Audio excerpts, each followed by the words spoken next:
The Galactic Training Academy sprawled across 3 moons, a testament to the Coalition's commitment to unity among the stars. Within its crystalline halls, cadets from hundreds of species learned warfare, diplomacy, and survival. But in all, its centuries of operation, the Academy had never encountered a problem quite like this. Sergeant Threx stood at the entrance to the combat simulation chamber, his 4 eyes blinking in sequential confusion. Behind the human cadet, Lyra Solon, trailed 3 Carvathi cubs, their spotted fur bristling with nervous energy, their 6 legs moving in perfect synchronization to match her stride. Cadet Solon, Threx's translator rendered his chittering voice into flat galactic standard. You are aware that non-personnel are forbidden in restricted training zones. Lyra turned, and the cubs immediately pressed against her legs, their crystalline eyes fixed on the towering security sergeant. She placed a gentle hand on the nearest cub's head, her fingers scratching behind the auditory ridge that most species didn't even know the Carvathi possessed. I am aware, Sergeant. Then explain why these offspring are shadowing your movements. Threx's mandibles clicked irritably. The Carvathi delegation has filed 3 complaints this cycle alone. They claim you've compromised their young. The middle cub, the smallest one with a distinctive white patch over her left eye, made a soft keening sound. Lyra's hand moved instinctively to soothe her. Compromised? Lyra's voice carried that peculiar human quality that Threx had learned to recognize. Controlled anger masking deeper emotion. Is that what they're calling it? You will answer the question, Cadet. Lyra's jaw tightened. Around the academy, other cadets had stopped to watch. A Vexillian cadet hovered nearby, her bioluminescent patterns flickering with curiosity. 2 Dendari stood at attention, their bark-like skin creaking as they turned to observe. They follow me, Lyra said quietly, because they don't know how to be alone. Threx's antennae stiffened. Elaborate. The Carvathi are a pack species, Sergeant. Surely your database told you that. Lyra's voice remained steady, but her hand never stopped its gentle motion across the cub's head. Their adults brought them here as part of some cultural exchange program, political posturing. Then they locked them in a habitat module and went to their diplomatic functions. That is standard procedure for non-cadet juveniles. They're babies, Sergeant. The words came sharp now, cutting through the translator's monotone. They're barely 3 cycles old. On Earth, we wouldn't leave a 3-year-old alone for 3 minutes, much less 3 days. The cubs pressed closer. The largest one, a male with scarred forepaws, had begun that subsonic rumbling that indicated distress. Lyra dropped to one knee, bringing herself to their level, her arms encircling all 3. I found them on my 2nd day here, she continued, her voice softer now. Huddled in a corner of the arboretum crying. Do you know what Carvathi cubs sound like when they cry, Sergeant? It's like glass breaking, like something fundamental in the universe coming apart. Threx shifted his weight, uncomfortable with the human's emotional display. Emotions were inefficient. The Coalition had proven that logic and protocol created stability. Feelings led to chaos. Your compassion is noted but irrelevant. Return them to their habitat. I tried that.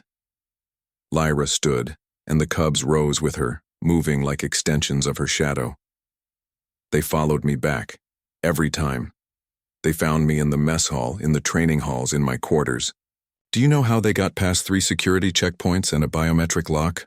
Threx didn't answer. He'd read the reports. The cubs had somehow accessed maintenance tunnels that shouldn't have been navigable to creatures their size. They'd bypassed systems that had stumped military intelligence operatives.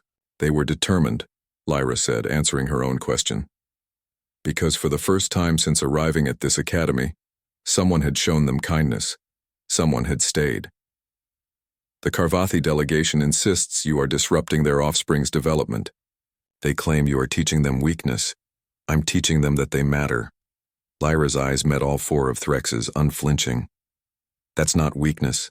That's the foundation of everything else. The white-patched cub made a soft chirping sound. Lyra produced something from her pocket, a piece of synthesized protein she'd saved from breakfast. She broke it into 3 pieces with practiced ease, distributing it fairly. The cubs ate with the desperate gratitude of creatures who'd learned not to expect such gestures. Humans, Threx said slowly, are inefficient. Your emotions compromise your judgment. Your attachments create vulnerabilities. This is documented fact. Maybe. Lyra smiled, but it wasn't a happy expression. But we also didn't build an empire and then forget what it means to care for our young. We didn't create a civilization so advanced that we forgot the first lesson of being alive, that nobody survives alone. That connection isn't weakness. It's the only thing that ever mattered. The cubs had finished eating. They arranged themselves in a triangle formation around Lyra's legs, their predatory instincts already positioning them as her protectors despite their size. I'm not disrupting their development, Sergeant. I'm showing them what it means to be part of a pack. That's not a human concept. That's their own biology, their own nature. Their delegation just forgot. Threx stood silent for a long moment. His training said to enforce protocol.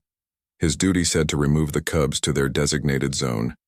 But he'd seen the reports from the Karvathi habitat module, the scratches on the walls, the refused meals, the declining health markers, and he'd seen them now, vibrant and alert, pressed against this human cadet with absolute trust. Your simulation training begins in 14 minutes, Cadet Solon. Yes, Sergeant. The cubs cannot enter the combat chamber. I understand, Sergeant. However, Threx's mandibles clicked in what might have been the Xyrillian equivalent of a sigh. The observation deck is open to Academy personnel and their accompanying guests. Lyra's expression transformed. Thank you, Sergeant. As she led the cubs toward the observation deck entrance, Threx heard her whisper to them. I'll be right down there. You'll see me the whole time. I won't leave you. The cubs' crystalline eyes tracked her every movement, and in their gaze, Threx saw something his species had long ago classified as unnecessary. Faith. Perhaps, he thought as he watched them, the humans weren't inefficient after all. Perhaps they'd simply never forgotten the mathematics that mattered most, that the strength of a pack wasn't measured in individuals, but in the bonds between them. And in that moment, watching 3 alien cubs trust a human cadet with absolute certainty, Threx understood why humanity had survived long enough to reach the stars.